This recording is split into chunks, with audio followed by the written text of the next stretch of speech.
နေတို့ယောက်ျားတွေလာပြီးပတ်သက်တဲ့အခြေအနေကတစ်ခုပဲရှိတယ်အဲ့ဒါလှုပ်ချင်လို့အားလုံးပဲမင်္ဂလာပါရွှေစင် YouTube channel လေးနဲ့ပြန်လဲကြိုဆိုလိုက်ပါရှင်အခုတင်ဆက်ပေးမယ့်ဗီဒီယိုလေးကတော့ယောက်ျားလေးတစ်ယောက်ကကိုယ့်ရဲ့အနောက်ကိုလိုက်ပြီးဆိုလို့ရှင်တော့သူရဲ့အုံနောက်ထဲမှာနော်ကိုယ့်ကိုချစ်တာလားကိုယ့်ကိုတကယ်မျက်နှိုးတာလားဒါမှမဟုတ်အသွေးအသားတွေကိုလိုချင်လို့လားဆိုတာနော်ဒါဒီအမကအစအဆုံးပြောပေးမှာပဲဖြစ်ပါတယ်ရှင်ကဲဘူးတူတာမရှိတဲ့ main ကလေးကြီးလည်းနော်ဒီဗီဒီယိုဖိုင်လေးကိုအဆုံးထိလိုက်ပါကြည့်ရှုပေးဖို့အတွက်ဖိတ်ခေါ်ချင်ပါတယ်ရှင်နေတို့ယောက်ျားတွေလာပြီးပတ်သက်တဲ့အခြေအနေကတစ်ခုပဲရှိတယ်အဲ့ဒါလှုပ်ချင်လို့နော်ယောက်ျားတယောက်ကနော်မိန်းမတယောက်ကိုတွေးလိုက်ပြီးဆိုတာနဲ့မိန်းမတွေလိုမျိုးနှလုံးသားနဲ့ခံစားပြီးစိတ်ကူးရင်ဆန်တဲ့အချင်းမဟုတ်ဘူးသူတို့ကောင်းထဲမှာငါလှုပ်ရင်ရတဲ့စော်လားငါမလှုပ်ရင်ရတဲ့စော်လားဆိုတာပဲသူတို့တွေးတာနော်ငါလိုက်ရင်ရလားမလိုက်ရင်မရဘူးလားအဲ့လိုမျိုးပဲကောင်းထဲမှာတွေးတာယောက်ျားတယောက်ကမိန်းကလေးတယောက်ကိုစပြီးတော့စိတ်ဝင်စားပြီးတတိထားကြည့်လိုက်ပြီးဆိုတာနဲ့သူကသူ့ရဲ့ဒီမိန်းမရဲ့ခြေစုံကောင်းဆုံးအကုန်လိုက်ကြည့်တာနေလို့လိုမျိုးခြေထောက်လေးတန့်တာလက်ကလေးတန့်တာဆောက်ခွက်လေးချောရရုံလောက်ပဲကြည့်တာမဟုတ်ဘူးเนาะအဲ့ယောက်ျားတွေကနော်သူတို့ကမတရားဥနောက်သုံးတယ်နော်ငါတို့လိုမျိုးနှလုံးသားကိုပဲမသုံးဘူးနော်နေလို့နှလုံးသားနဲ့မခံစားနဲ့အခုခေတ်မှာဥနောက်ကိုသုံးတခါတဲ့သူတို့ကဒီမိန်းမရဲ့ခန္ဓာကို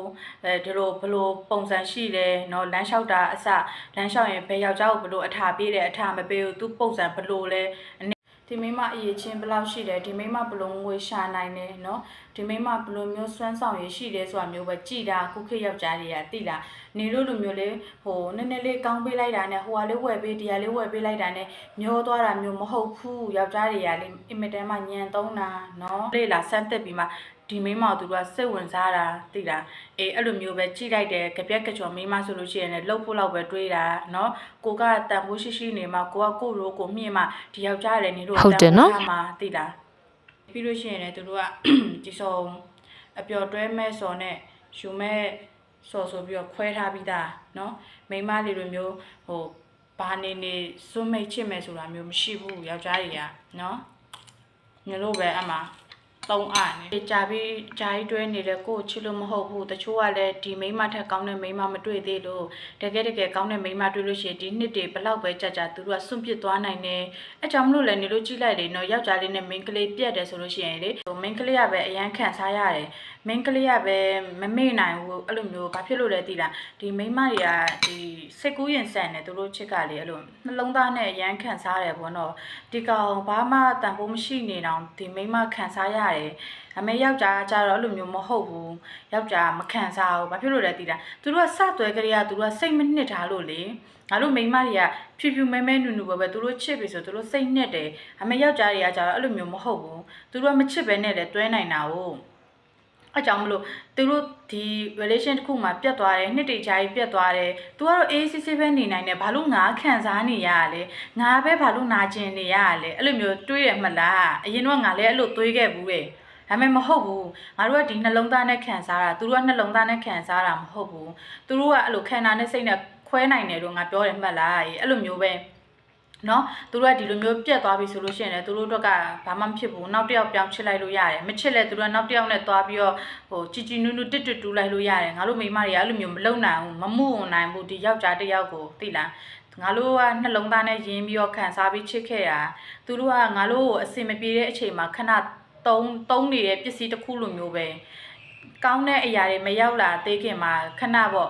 ့ဒါလေးမရှိရထက်ဆိုင်ရှိရကောင်းတယ်ဆိုတဲ့သဘောမျိုးနဲ့တွဲနေတဲ့ပုံစံမျိုးပဲကိုနာမှာဟုတ်တယ်နော်အရင်မှန်နေရှင့်ချစ်လို့မဟုတ်ဘူးသိလားကိုထက်ကောင်းတဲ့လူမတွေ့သေးလို့နေနေတာကိုထက်ကောင်းတဲ့လူတွေ့လို့ရှိရင်ငါတို့အမိုက်ကလေးလိုပဲစွန့်ပစ်လိုက်ဖို့လည်းဝင်မလဲဘူးယောက်ျားတွေကလေအဲကြောင့်မလို့လဲသူတို့ကနောက်တစ်ယောက်တွေ့ပြီဆိုငါတို့အလွယ်တကူဆွတ်ပြစ်သွားနိုင်တယ်ငါတို့မိန်းမကြီးကြတော့အဲ့လိုမျိုးမဟုတ်ဘူးဒီတစ်ယောက်ရှိပြီဆိုလို့ရှိရင်ငါတို့ကတခြားတစ်ယောက်ကောင်းပေးတယ်ငါတို့ကလက်မခံချင်ဘူးသူကသူဘလောက်ပတ်စံရှိငါတို့ဘလောက်ပဲကျူးဆက်ဆက်ငါတို့ချစ်တဲ့လူပဲငါတို့ကအာရုံရှိရလေဒါပေမဲ့ယောက်ျားတွေကြတော့အဲ့လိုမဟုတ်ဘူးသူတို့ကဥနောက်ရမ်းသုံးတယ်သူတို့ဘဝသစ်စင်မြင့်မယ်သူတို့ရဲ့နေထိုင်မှုဘဝသစ်စင်မြင့်မယ်ဆိုသူတို့ကဘယ်လိုပဲဖြစ်ရွေးချယ်နိုင်တယ်ငါတို့စုပြစ်နိုင်တယ်သိလားအဲ့အခြေအနေတစ်ခုမှာငါတို့ကဒီကောင်းတဲ့လူမရောက်လာသေးတော့သူတို့စိတ်ထဲမှာကွာငါတို့ထက်ကောင်းတဲ့လူမပေါ်လာခင်ထိပေါ့သူတို့ကအဲ့လိုမျိုးကောင်းတယ်လို့ထင်တာပေါ့ကွာသိလားတချို့ကြတော့လေကောင်းတယ်လို့ထင်ပြီးရွေးသွားပြီးမှမကောင်းဆိုပြီးပြန်ရောက်လာတဲ့ကြုံဘူးလားနော်ရှိတယ်သိလား အဲ့မဆိုလဲပြန်လက်မခံနဲ့အဲ့ဒါနေလို့လောက်မကောင်းလို့အကောက်မရှိရနေပြန်နေလို့ရှို့ပြန်ရောက်လာတာသိလားကြောင့်မလို့ခုခေတ်ကရှိစားထားပြီဆိုလို့ရှိရင်တရက်နှစ်ရက်ပဲရှိသေးတယ်သိရမလားဖို့တဲ့သွားဖို့ပဲပြောနေတာသူတို့စိတ်ထဲမှာအဲ့လိုမျိုးသူတို့ကဒီဘယ်လိုပြောမလဲ relation တစ်ခုကိုတိဆောက်တာမဟုတ်ပဲနဲ့ကွာသိလားအပျော်မိန်းမရှာနေတယ်လို့မျိုးပဲ အဲ့လိုကောင်စားမျိုးတွေကတကယ်ရှိရနော်မယုံမရှိနဲ့ရှင်ဒီအမပြောတဲ့တချို့အရာတွေကတော်တော်လေးကိုမှန်နေရှင်ယောက်ျားတိုင်းကိုတော့ပြောတာမဟုတ်ဘူးနော်တချို့သောယောက်ျားတွေမှာအဲ့လိုမျိုးအောက်တန်းကြတဲ့စိတ်တက်တွေရှိရရှင်ကဲဒီမှာဆက်ပြောထားရှိသေးရနော် နင်တို့မင်းကလေးလည်းသိပါတယ်ဟိုတွဲပြီးရဆိုတာနဲ့သွားအိတ်ဖို့ပြောတဲ့ကောင်တွေလေးသိရမလားတချို့ကြတော့လဲဟန်ဆောင်ပတ်ဆောင်မို့တလလောက်တွဲပြီးမှသွားအိတ်တာလို့တချို့ကြတော့လဲအဲ့လိုရက်ပိုင်းလေးနဲ့ခေါ်အိတ်တာလို့ဘာလို့ရှိရတယ်နော်အဲ့လိုမျိုးချင်းတွေခုမှသူတို့ကဒီ main ကလေးကိုမြင်နေဆိုတာနဲ့ဘယ်လိုပြောရမလဲနည်းနည်းနဝင်တော့ဆိုးလိမ့်မယ် तू ကဒီ main မကိုတွဲပြီးဆိုတာနဲ့လှုပ်ချင်တယ်ပဲတွေးရဟိုဒီ main ကလေးတယောက်ကြိုက်ပြီးဆိုတာနဲ့လေငါလှုပ်လိုက်ရရင်ကောင်းပါပဲအဲ့လိုမျိုးငါသူ့လှုပ်ချင်တယ်အဲ့လိုမျိုးအဲ့လှုပ်ချင်စိတ်ကြောက်ရီစားစကားလာပြောတာတကယ်ကိုယ့်ကိုချစ်လို့တန်ဖိုးထားလို့မရှိဘူးငါ့ကိုလာပြီးတော့အမကျွန်တော်အမအဲ့လိုမျိုးလာပြောယောက်ျားတိုင်းလာမပြောနဲ့ကျွန်တော်တို့ကလည်းရိုးသားပါတယ်ဗစက်တဲ့လက်ထည့်ပေးပါတော့မကိုက်လက်ထည့်ပေးတော့မကိုက်ဘူးဆိုပြီးလာမပြောနဲ့နော်အခုခေတ်100ရာခိုင်နှုန်းမှာ90ရာခိုင်နှုန်းကအဲ့လိုကောင်းနေကြီးပဲသိလားနော်ငါ့ကိုလာအဲ့လိုမျိုးလာပြောကတိကတက်တွေလာမပြောနဲ့ငါငါတို့ခေတ်ပေါ့ငါတို့ခေတ်ဆိုငါ69မွေးတာကို69မွေးရဆိုတော့ကွာအဲ့လို2001မွေးရဲ့လူတွေလောက်ထိကိုကောင်းသေးရဲ့အဲ့လိုမျိုးပေါ့နော်အဲ့လိုကိုယ်သမီးစားထားတာနော်ကိုယ်လည်း2001ဖြစ်နေလို့မရှိဘူးဒီလို living together တွေပါမရှိဘူးရိုးသားတယ်ငါတို့အဲ့နှစ်အဲ့မွေးတဲ့ခုနှစ်ထိလူတွေအကုန်လုံးကလေရိုးသားတယ်အခုတော့မရိုးသားတော့ဘူးနော်အဲ့တော့ဆိုလို့ရှိရင်ရေးသားထားရဆိုရင်တော့မှပဲကွာသိလားဟိုဘယ်လိုပြောမလဲလက်လေးကန်ယုံလောက်နဲ့အဲ့လိုမျိုးသူ့မြင်လိုက်ရယုံနဲ့ငါတို့ဒီကြောင်းကန်းရှိရဖြတ်သွားယုံနဲ့ကိုငါတို့မှရင်ခုန်တာသိရမလားဟိုဘာမှအယောင်တွေမပါဘူးငါတို့အဲ့တော့ချစ်တဲ့ချစ်ကဖြူစင်တယ်သူ့သဘောကျပြီဆိုအဲ့လိုမျိုးအကုန်သဘောကျကြတာကွာသိလားယောက်ျားလေးလည်းအတူတူပဲဒီ main ကလေးကိုသဘောကျပြီဆိုဒီလိုမျိုးလှုပ်ဖို့သဘောကျတာမဟုတ်ဘူးသူ့မြင်နေရယုံနဲ့အဲ့လိုသူမျက်နှာလေးမြင်ရယုံသူပြုံးတာလေးမြင်ရယုံနဲ့ကိုကျင်နေကြတာကွာသိလားနေလို့အခုခေတ်ကတော့နေလို့တွဲပြီးဆိုတာနဲ့လှုပ်ဖို့ပဲနော်ကြောင်မလို့လဲအခုသမီးစားဖြစ်တယ်ဆိုတာနဲ့သွားအိတ်မယ်လေဟောတဲ့သွားရအောင်ဘလို့အိတ်ဘူးလားမချစ်ဘူးလားချင်လိုက်ရောရမှာပေါ့အဲ့သူတို့လိုချင်တာမရလို့နေလို့ရှောက်ပြီးချော့ပြောနေတာနော်သူတို့တွေကရသွားပြီဆိုနေလို့လည်းအလေးမထားတော့ဘူးနေလို့လွယ်မန်းတီးတော့အဲ့လိုပြောတာနေတို့ကလွယ်တဲ့မိန်းမလားနေတို့ကအဲ့လိုမျိုးလွယ်လွယ်ကိုရတဲ့မိန်းမလားငါပြပါမယ်ဟိုပြစ်တဲ့စားတော့မှပဲပတ်စံမိန်းမအိတ်ရတာနေတို့လွယ်လွယ်ကိုရတဲ့မိန်းမဆိုရင်တော့မပြောဘူးပေါ့နော်လိုက်သွားပေါ့ပြီးရင်နေတို့လှတာမက်တယ်နော်ငါအခုငါဟိုမှာတွေ့ရ line ပေါ်မှာ